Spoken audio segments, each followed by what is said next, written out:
YouTube founding community, Bret McKenzie fans, random people on the internet, my name is Giggens, and we're here today to chat about Bret McKenzie's second solo album, Freak Out City, released on Sub Pop. As a lot of you might know, Bret McKenzie is one half of Flight of the Conchords, the hilarious duo from New Zealand, but he's also done a lot of great work on his own, including winning a Grammy, writing a bunch of the songs for the Muppet movies. His first record came out a couple of years ago, Songs Without Jokes, and it's a perfect name for that record because it was the first time he released serious music. I use that term loosely, but it was songs without jokes. Their music has always been serious. They've always, written intelligent songs that happen to be funny. These songs weren't funny. Of course, there was a little bend here and there because Bret's just a kind of funny guy. Same thing goes for this album. I would say though, I think I love this album a lot better than the first one. His themes of dreaming and looking up and working through the hard stuff are all over this record. Not only that, I feel like he's found more of his solo voice. The first record I really enjoyed, but this one really leans into that early 70s Harry Nilsson, Randy Newman, Leonard Cohen, singer-songwriter kind of stuff. Bret is an excellent storyteller because his voice can be so gentle, but he can also rock it out as well. And when he throws in those dynamics, you really feel the lyrics and understand the song better because you get an idea of where it's coming from deep within his soul and his observations of the world around him. For instance, on the opening track, Bethnal Green Blues, this is a song about these humans who have these unfortunate demises, trying to get a soda and they die getting a soda and someone else doing their gardening. Things kind of suck for these people and they go out in the most boring or mundane ways. Not going out should be exciting, but they go out kind of oh man, they live this whole life and they get the soda machine falls on them. And so Bret kind of sings about looking at the world and wondering his place in it and proving his worth on the planet and hoping he's doing the right thing and staying optimistic and staying earnest and just being true to himself that he's hopefully doing the right thing and making an impression on the world and that he's not going to be forgotten. It's, those tough life things that you feel every once in a while as you go through life. I love the beautiful chef's kiss amount of reverb on his voice, which is just fantastic. The chunky drums, those punchy piano chords. This thing is an excellent introduction. It's witty, observant, and beautifully existential. Freak Out City is worthy of title track status here. A slight bossa nova shuffle that adds a clever smile to the song.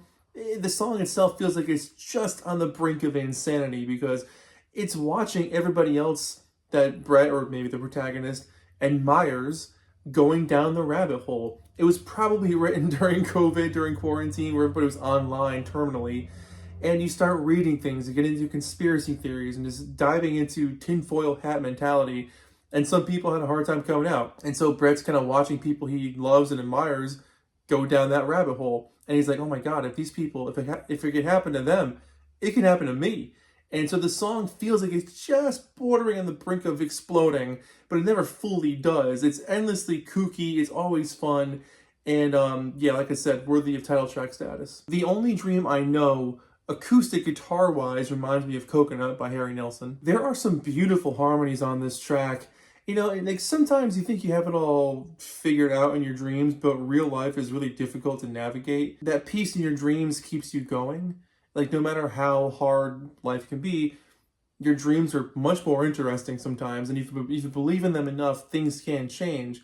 And it's about, it's called The Only Dream I Know. And it's kind of this is what I want to do in my life, or this is where I want to go, or the direction I'm in. You're kind of a point A to point B focus with this one. I love this acoustic little jammer. All the Time is one of my favorites on the album. A song about being grateful, appreciating those small things, taking your time, and just thanking your lucky stars for this life. It's a peaceful song that builds so beautifully, and as it kind of grows, it turns into this more majestic anthem, if you will. It's cozy in all the right places, it hits all the marks when it gets a little bit more joyous. It's just a wonderful track, and like I said, lyrically, it's just about appreciating things, and I can understand that. The last song on side one is a John Prine cover. That's The Way That the World Goes Round.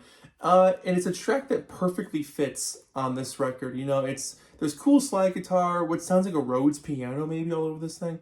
It fits perfectly because musically it sounds like the rest of the album, and lyrically it's about observing the actions of others, your own shortcomings, and just a little bit of humor thrown in. Side 2 starts off with All I Need, which was the lead-off single from this record, and easily going to be one of my songs of the year. I adore this track.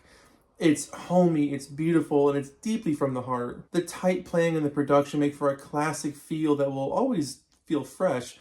Excellent brass touches, bright acoustic strumming, drums that take it home, Bret's impassioned vocals, the background vocals sing along with him. This is one of those earworms that you just want to keep playing over and over again.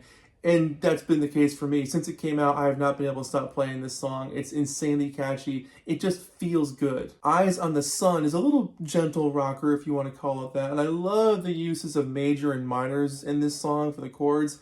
It creates a natural tension. It's a song about always looking up. No matter how bad things are getting, just keep looking up. That Beatles-esque bridge is wonderful. The vaudevillian piano solo is super cool. It's just a reflective song, but never letting the pressures get to you. Too Young is another optimistic sounding track about pretty much like shedding the weight of the world from your shoulders and not burdening yourself with all the crap going on in the world.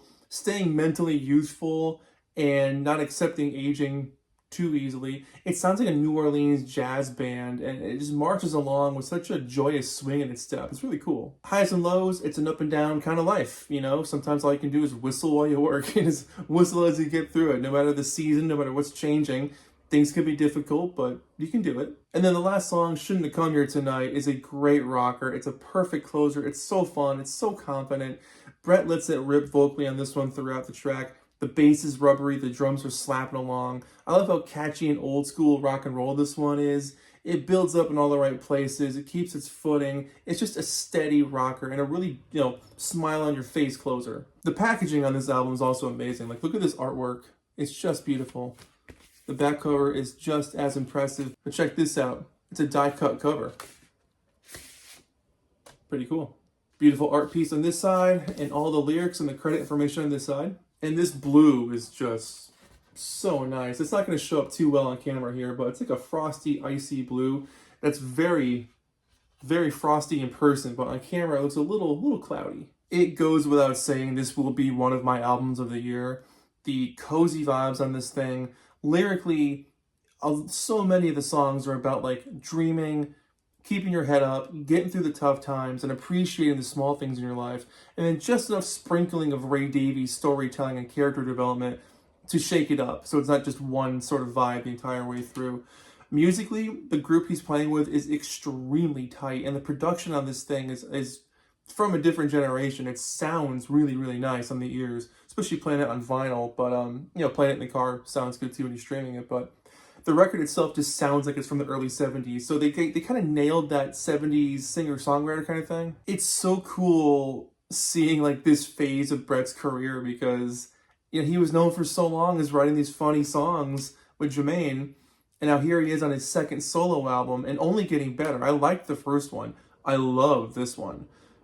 This is exactly in the right direction for him. He feels so much more in the pocket and in the zone. He's really, really nailing it with this one. So for me, easily like an 8 or a very light 9 on this one. It's one of my albums of the year. I can't stop playing it. It keeps me coming back, and I've been really enjoying it a lot. So there you go. Bret McKenzie, Freak Out City. Let me know what you guys think about this in the comments below. Thank you so much for watching. My name is Giggens, and that wraps up this review. So we'll see you next time. Let me know in the comments, and take care of yourselves. See ya.